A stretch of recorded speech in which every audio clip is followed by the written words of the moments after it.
We're so done with new year, new you. This year, it's more you on Bumble.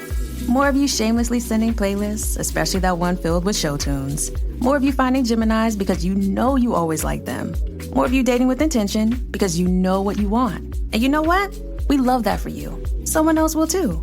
Be more you this year and find them on Bumble. Seres espirituales que Dios no creó, sino que el pecado generó. Número 1. Lucifer se transforma en Satanás. ¿De dónde vino el primer deseo malvado de Satanás? Dios originalmente formó a Satanás como un ángel y creó a todos los ángeles a través del ministerio de su Hijo, el Señor Jesús. No hay criatura que Él no haya creado. Juan 1 afirma: todas las cosas por Él fueron hechas, y sin Él nada de lo que ha sido hecho fue hecho. Sin embargo, Dios no puede participar directamente en la creación del mal, porque Él es santo. Por lo tanto, es evidente, tanto por la razón como por la Biblia, que todos los ángeles fueron creados en un estado de santidad, y que cada ángel es una creación directa de Dios. Ezequiel 28, 12, 19 e Isaías 14. Análisis. Ezequiel e Isaías son dos capítulos importantes a menudo relacionados con el estado original de Satanás y su caída. Isaías 14 nos dice: «Como has caído del cielo, oh Lucifer, hijo de la mañana, cortado fuiste por tierra tú que debilitabas a las naciones. Dijiste en tu corazón: subiré al cielo, exaltaré mi trono junto a las estrellas de Dios. Yo me sentaré en el monte del testimonio, a lo largo del norte. Subiré sobre las alturas de las nubes, y seré semejante al Altísimo. Sin embargo, serás llevado al infierno, a las profundidades del abismo. Los que te ven fijarán en ti sus ojos. Te considerarán diciendo: este es el hombre que hacía temblar la tierra, que trastornaba los reinos, quien hizo del mundo un desierto y destruyó sus ciudades. ¿Quién no liberó a sus prisioneros y los dejó en sus casas? Parece extraño que Satanás hiciera esto, ya que antes de su caída parecía disfrutar del más alto nivel de poder y prestigio jamás otorgado a una criatura. Pertenecía a la clase de los querubines, probablemente la más alta en orden y rango entre los seres angelicales. Ezequiel 28 dice: «Tú, querubín grande, protector, y yo te establecí. Estabas en el santo monte de Dios. Te paseabas entre las piedras de fuego». Las expresiones «tú eras el sello de la perfección, lleno de sabiduría y belleza», indican que era superior a todas las demás criaturas en inteligencia y belleza física. El lenguaje figurativo de este versículo habla de su exquisita perfección. Y eso no era todo lo que tenía. También ocupó una posición destacada. No solo era un líder ungido, sino que también fue llamado el querubín guardián y protector 2 veces, posiblemente refiriéndose a su papel de guardián y proclamador de la majestad y santidad de Dios. No podemos olvidar su posición exacta en el cielo. Parecía estar en la presencia de Dios, pues caminaba entre las piedras de fuego. Ezequiel 28. Contexto. En Edén, en el huerto de Dios, estuviste. De toda piedra preciosa era tu vestidura: rubí, topacio, diamante, berilo, ónice, jaspe, zafiro, turquesa, esmeralda y oro. La obra, el sonido de tus panderos y flautas estuvo preparado para ti el día de tu creación. Tú eras un querubín grande, protector, y yo te establecí. Estabas en el santo monte de Dios, te paseabas entre las piedras de fuego. Eras perfecto en tu conducta, fuiste creado, hasta que se halló en ti maldad. A causa de la abundancia de tus negocios, te llenaron de violencia dentro de ti, y pecaste. Por eso te arrojé del cielo como cosa profana, monte de Dios, y te destruí, oh querubín protector, entre las piedras del fuego. El ángel estaba en el santo monte de Dios. La declaración aquí se refiere a la gloria visible de Dios, como el lugar donde Él habita. Este ángel estaba muy cerca del Señor. Lucifer también caminó entre las piedras de fuego. Sin explicar cómo sucedió, Dios dice, se halló en ti iniquidad. La mejor pista de lo que estaba pasando en la mente de Satanás está en el versículo 17. Ezequiel 28 dice, se enalteció tu corazón a causa de tu hermosura, corrompiste tu sabiduría a causa de tu esplendor. Yo te arrojé por tierra, delante de los reyes te puse para que te contemplaran. Su naturaleza orgullosa y su obsesión consigo mismo fueron su pecado. Meditando en la belleza que le había dado Dios, se obsesionó consigo mismo y se exaltó con orgullo. En Lucas 10:18, Jesús dice, vi a Satanás caer del cielo como un rayo. Imagine what's possible when learning doesn't get in the way of life. At Capella University, our game-changing FlexPath learning format lets you set your own deadlines so you can learn at a time and pace that works for you. It's an education you can tailor to your schedule. That means you don't have to put your life on hold to pursue your professional goals. Instead, enjoy learning your way and earn your degree without missing a beat. A different future is closer than you think with Capella University. Learn more at capella.edu. Después de miles de años, Jesús todavía nos advierte. Las palabras de Jesús son una advertencia contra el orgullo. Recuerda que el orgullo es el pecado que da origen a todos los demás.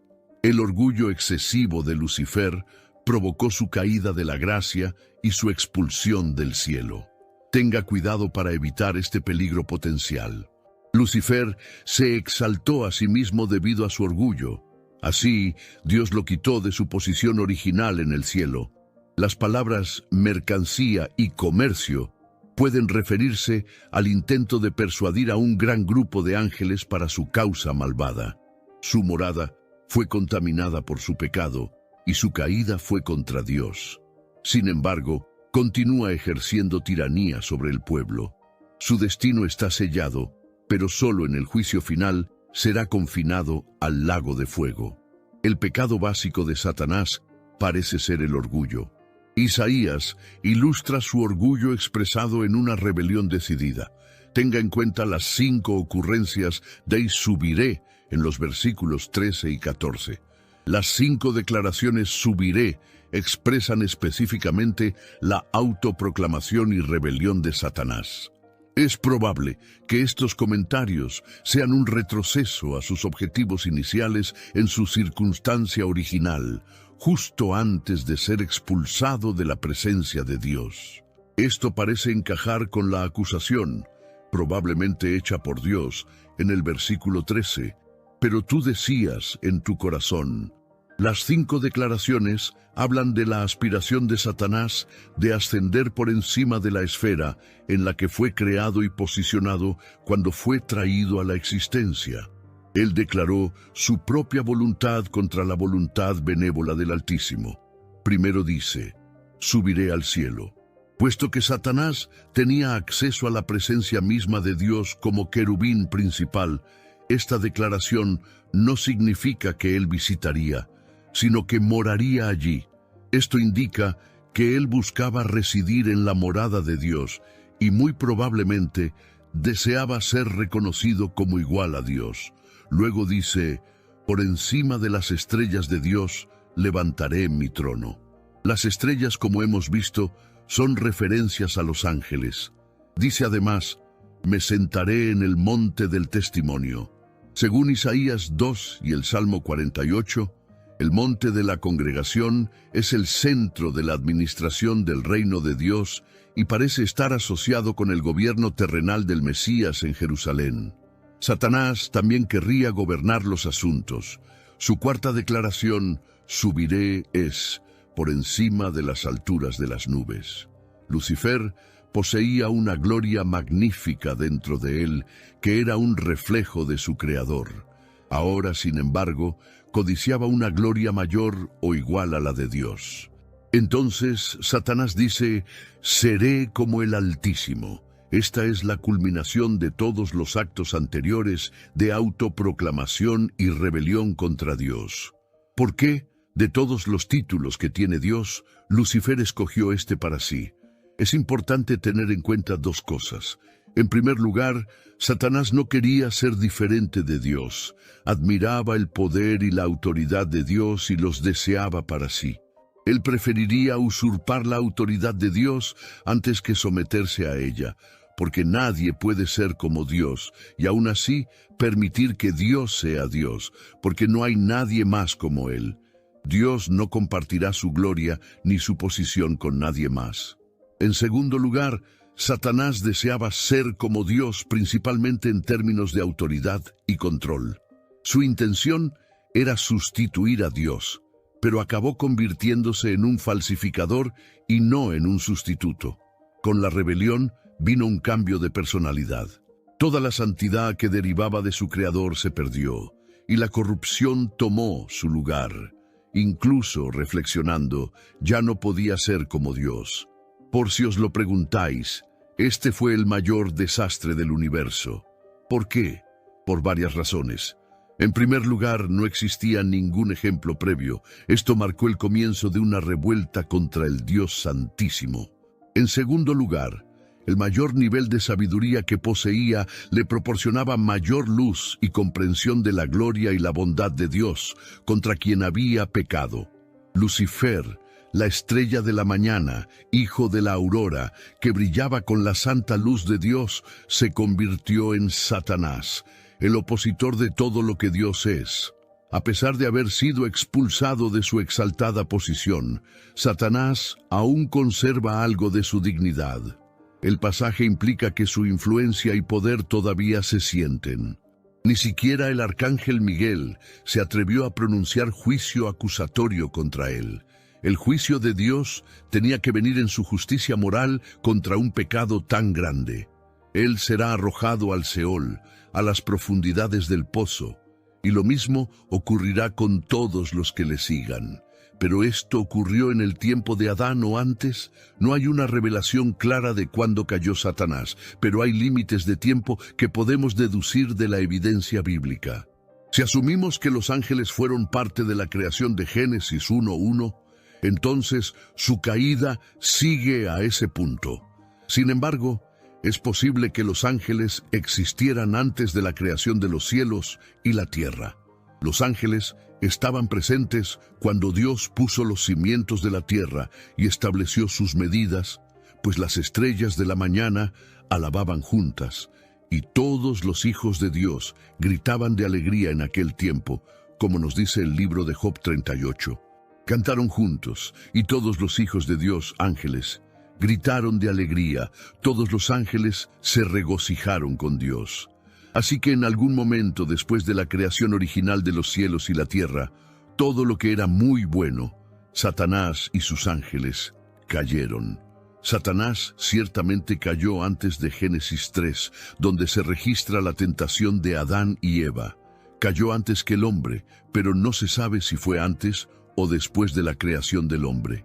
Los ángeles caídos rara vez se mencionan en la Biblia, debido al hecho de que la gran mayoría de los ángeles en el cielo nunca cayeron de la gracia ni se pasaron al lado oscuro. Algunos, sin embargo, decidieron hacerlo. Antes de entrar en lo que dice la Biblia acerca de los ángeles caídos, recordemos que el cielo fue su hogar eterno en el principio, pero ahora han caído de él. ¿Qué causó todo esto? Necesitamos reconocer que los ángeles tienen libre albedrío. Por lo tanto, la caída es explicado por su libre albedrío. Esto es evidente en el libro de Judas. Pero quiero recordarles, aunque ya lo saben, que el Señor, después de salvar a un pueblo sacándolo de Egipto, después destruyó a los que no creyeron. Y a los ángeles, que no guardaron su debido lugar, sino que abandonaron su propia morada, los ha guardado bajo oscuridad, en prisiones eternas, para el juicio del gran día. Judas 5:6. Según Judas, los ángeles no conservaron su estado original. El término estado original significa regla o punto de partida. Los ángeles caídos no conservaron su principio, es decir, no siguieron el camino para el cual fueron creados. Los ángeles fueron creados en el principio para estar en el cielo con Dios, alabándolo y cumpliendo sus órdenes. Ellos, al igual que los humanos, fueron creados para glorificarle. Pero los humanos fueron creados para vivir en la tierra, no los ángeles. ¿Qué pasó con esos ángeles? Según la Biblia, 2 Pedro 2:4 nos dice, porque Dios no perdonó a los ángeles que pecaron, sino que arrojándolos al infierno, los entregó a prisiones de oscuridad para ser reservados al juicio. El líder de estos ángeles es Satanás, quien se transforma en ángel de luz. ¿Cómo abandonaron su estado original? La gran rebelión fue un evento en el cual Satanás y una tercera parte de las huestes angelicales del cielo libraron una guerra contra Dios y sus ángeles en un intento de derrocar el reinado de Dios en el ámbito eterno. Apocalipsis 12 nos dice, después hubo una gran batalla en el cielo. Miguel y sus ángeles luchaban contra el dragón, y luchaban el dragón y sus ángeles, pero no prevalecieron, ni se halló ya lugar para ellos en el cielo. Y el gran dragón fue el dragón, la serpiente antigua, que se llama Diablo y Satanás, el cual engaña al mundo entero, fue arrojado a la tierra, y sus ángeles fueron arrojados al suelo. Con él, Apocalipsis 12, 7, 9. El dragón, también conocido como el Diablo y Satanás, libró batalla contra el arcángel Miguel y los ángeles de Dios. El diablo y sus ángeles fueron derrotados por los ángeles de Dios y arrojados del cielo.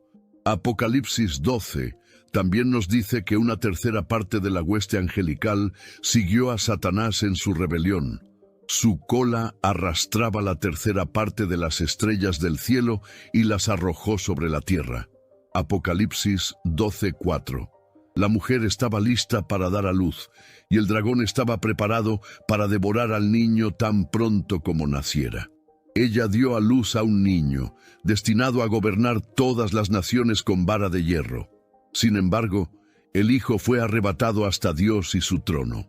La mujer entonces huyó al desierto, donde había un lugar preparado por Dios para que ella fuera alimentada durante 1260 días. La cola del dragón, identificada como el Diablo y Satanás, arrastró una tercera parte de las estrellas del cielo y las arrojó a la tierra, como se describe en Apocalipsis 12. Las estrellas del cielo también son referencias a los ángeles, ya que Jesús describe a Satanás como una estrella fugaz. La pregunta de qué porcentaje de la hueste angelical representan estos ángeles caídos tal vez nunca tenga una respuesta definitiva, pero podemos tratar de estimar a partir de lo que la Biblia revela acerca del número de ángeles. En las Escrituras encontramos mención de varios ángeles, como Gabriel, Miguel, los dos ángeles que descendieron a Sodoma y los que hicieron rodar la piedra de la tumba de Jesús. En Génesis 28, leemos acerca de muchos ángeles en el cielo mientras Dios promete bendecir a Jacob y cumplir la promesa hecha a Abraham. En el sueño de Jacob, él ve ángeles subiendo y bajando por una escalera celestial, a la que llama Betel, del hebreo casa de Dios. Este relato sugiere una abundancia de ángeles, proporcionando un punto de partida para determinar el total de la existencia. En Mateo 26, Jesús menciona más de 12 legiones de ángeles que el Padre podría enviar para ayudarlo. La expresión «más que» indica que este número es solo una muestra de la cantidad exacta. Sin embargo, la curiosidad persiste. ¿Qué pasa con los ángeles caídos después de dejar el cielo? En Apocalipsis son arrojados a la tierra, mientras que 2 Pedro 2 afirma que fueron arrojados al infierno. ¿Cómo armonizar estos pasajes? Sabemos que el infierno fue creado para el diablo y sus ángeles, según Mateo 25. Entonces dirá también a los de la izquierda, «Apartaos de mí, malditos, al fuego eterno preparado para el diablo y sus ángeles». En otras palabras, el infierno nunca fue pensado para las personas, aunque Judas y otros inevitablemente terminarán allí. Los ángeles caídos que se rebelaron contra Dios son los destinatarios originales del infierno. Dios ejercerá su ira contra aquellos que se rebelen, y ni Satanás ni los ángeles caídos escaparán ilesos. Aunque el concepto de ángeles caídos es difícil de comprender, la historia bíblica deja claro que es una realidad. Los ángeles caídos representan una tercera parte de las huestes celestiales que siguieron a Satanás en la gran rebelión contra Dios, intentando usurpar su trono. Estos ángeles también se aparearon con humanos, produciendo niños gigantes con mujeres humanas. A pesar de que su fuerza y poder son superiores a los de los humanos, no son más fuertes que el Espíritu Santo, que es Dios. Durante milenios, Satanás ha estado ideando planes oscuros y malvados, y noble. Es un hábil mentiroso y manipulador, con un poder inigualable entre los mortales. Sin embargo, los seguidores de Jesús no tienen nada que temer, porque el Espíritu Santo los ha unido a Cristo. Así pues, el diablo no tiene poder sobre aquellos que se someten a la autoridad divina, excepto lo que se le permite hacer. Ahora, abordemos el tema de los dioses falsos. En el Antiguo Testamento, los dioses falsos eran en realidad demonios disfrazados. Toda idolatría es en última instancia un acto de adoración al diablo. En 1 Corintios 10, Pablo afirma: lo que los paganos sacrifican, lo ofrecen a los demonios y no a Dios. No quiero que ustedes se hagan partícipes de los demonios. Uno de los dioses falsos más conocidos del Antiguo Testamento fue Baal, adorado en Canaán y Fenicia. Durante el periodo de los jueces, la práctica del culto a Baal se infiltró en la vida religiosa de Israel, alcanzando su apogeo durante el reinado de Acab. Baal también era adorado en Judá. El nombre Baal significa señor o dueño, y estaba asociado con la fertilidad, la agricultura y la prosperidad. Debido a la dependencia de la lluvia en regiones áridas como Canaán, el culto a Baal implicaba prácticas extremas, incluidos sacrificios humanos y prostitución ritualista. Las esculturas de Baal lo representan usando un casco decorado con cuernos de toro, que simboliza la fertilidad y la fuerza. Sostiene un garrote o maza, que representa el trueno, y una espada con hojas, que simboliza la vegetación y el rayo.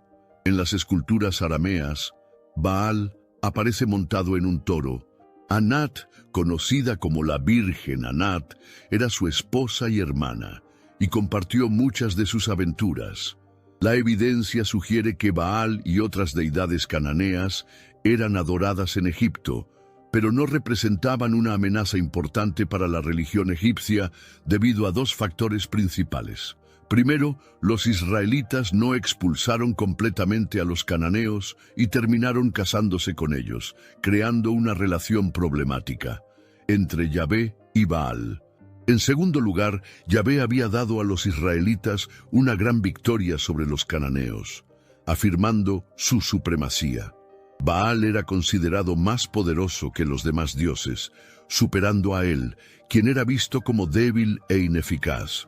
Baal derrotó a Yam, el dios del mar, y a Mot, el dios de la muerte y del inframundo. Sus consortes eran Asera, una diosa de la fertilidad asociada con las estrellas, y Anat, una diosa del amor y la guerra. Los cananeos adoraban a Baal como el dios del sol y de las tormentas, creyendo que producía cosechas y derrotaba a los enemigos. Sin embargo, su culto estaba marcado por la sensualidad y los sacrificios humanos. Antes de entrar en la tierra prometida, Dios advirtió a los israelitas no adorar a los dioses cananeos, pero ellos sucumbieron a la idolatría. Durante el reinado de Acab y Jezabel, en el apogeo del culto a Baal en Israel, Dios confrontó directamente este paganismo a través del profeta Elías. Primero, Dios demostró que Él, no Baal, controlaba la lluvia al enviar una sequía que duró 3 años y medio. Otro dios antiguo y significativo fue Dagón, considerado el padre de todos los demás dioses. Era ampliamente venerado en la región conocida como la Media Luna Fértil, donde se dice que se originó la agricultura. Sus representaciones incluían una figura humana con rasgos parecidos a los de un pez en la parte inferior del cuerpo, lo que llevó a algunos estudiosos a llamarlo el dios pez. Su asociación con los filisteos refuerza esta interpretación. Los textos antiguos relacionan a Dagón con el padre de Baal, otro dios falso prominente en la historia del Antiguo Testamento. La búsqueda de dioses falsos a menudo es resultado de la codicia, la rebelión o un alma impaciente que considera que Dios es demasiado lento para producir los cambios sobrenaturales deseados. Sin embargo, la Escritura es clara en que Yahvé es el único Dios verdadero y todos los demás son falsificaciones que conducen a la destrucción. Si te gustó este video, compártelo con tus amigos y familiares y ayuda a difundir la verdad. Juntos podemos crecer en la fe y el conocimiento de nuestro Creador.